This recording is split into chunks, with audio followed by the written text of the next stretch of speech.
Hello guys, Donglin here, and today I'm going to be doing a new video on my series about the MI Train project.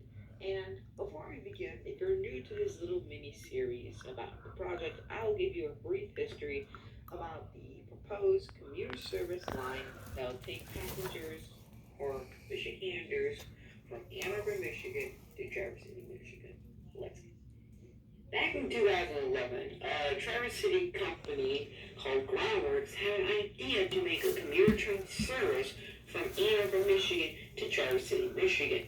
The line was actually supposed to was going to be used for Detroit to Ann Arbor to Hamel route, but since money shortages was used because, well, who wants to go to those two places nowadays, didn't work out and the project was on hold from 2015.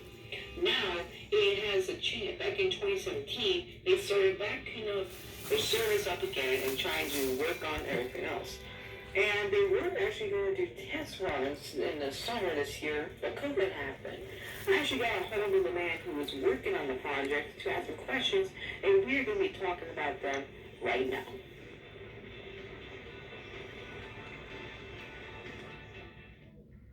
So my first question was, how long will one trip be from Ann Arbor to Traverse City? Like, let's say I was in Ann Arbor and I wanted to get to Traverse City. How long would one trip be? And this was the author's, or the guy who's working on the project who was leading this answer. His answer was, and I quote, "The study team laid out a few different options for future services. Additionally, it's probably a 6 hour trip. However, almost every improvement to the track will reduce that time. The first goal will be a 5.5 hour trip with a 60-mile-an-hour train. Next goal will get it to a 5 hour trip. I attached a summary documentary that talks a little bit about the travels." My second question was how many trains would be on the line, which I'm talking about like how Amtrak does it. They have like 5 trains on one route, or would they have just one or two trains? Because Grand Central bought 23 or 30 metro cars, and it would be enough for 3 trains. And this is his response. That's all still to be determined. It's still pretty early in the planning stage. So what he's saying is it's still really unknown. But my guess is if they have 30 Metra cars, they might have like one, two, or 3 trains because there are about like 300 routes. So they could have just one train on each route. Question 3 was what will lead the train? Would it be a Greeley Central engine or would they buy their own engine? And this is his response. We are looking to create a new entity, probably a non-profit profit organization that will manage the project, and manage the operations. We're exploring what the structure will look like. So we don't really know, but I'm going to show you a video from a study they did about what the route would look like. And here's a video.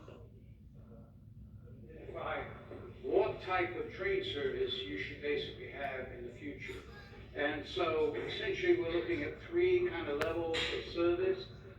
Something like the Alaskan train, which is a 60-mile-an-hour train, runs up in Yeah, that's Alaska. the Alaska Railroad.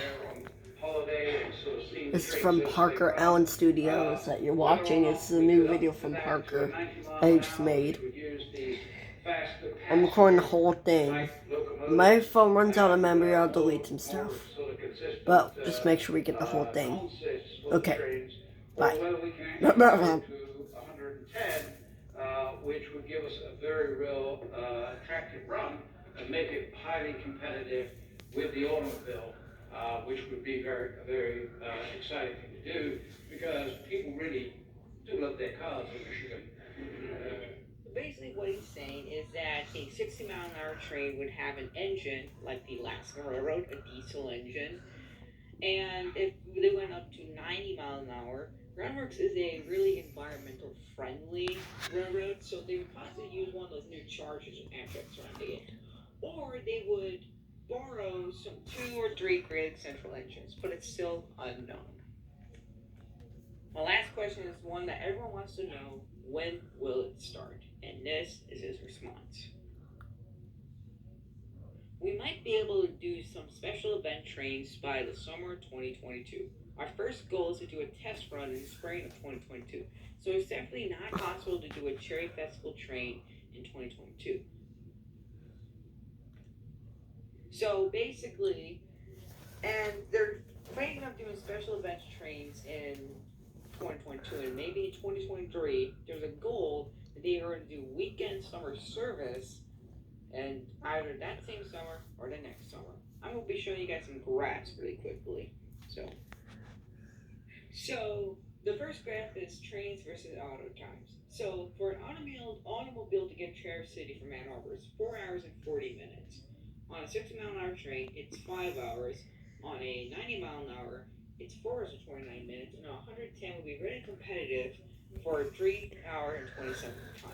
They were actually thinking of trying to go to Petoskey and Williamsburg. And if you can zoom in on the graph on the train versus auto times, you'll see how each train will go. Basically, the competitive, really competitive, all of them is 110 except for Batasi via PC, which is almost the same time. The next graph is ridership and revenue. So if there's a 60-mile-an-hour train. Ridership in the thousands would be 200,000 people in the 2020s would ride on the 60 mile an hour, 90, 549,000, and 110, 830,000.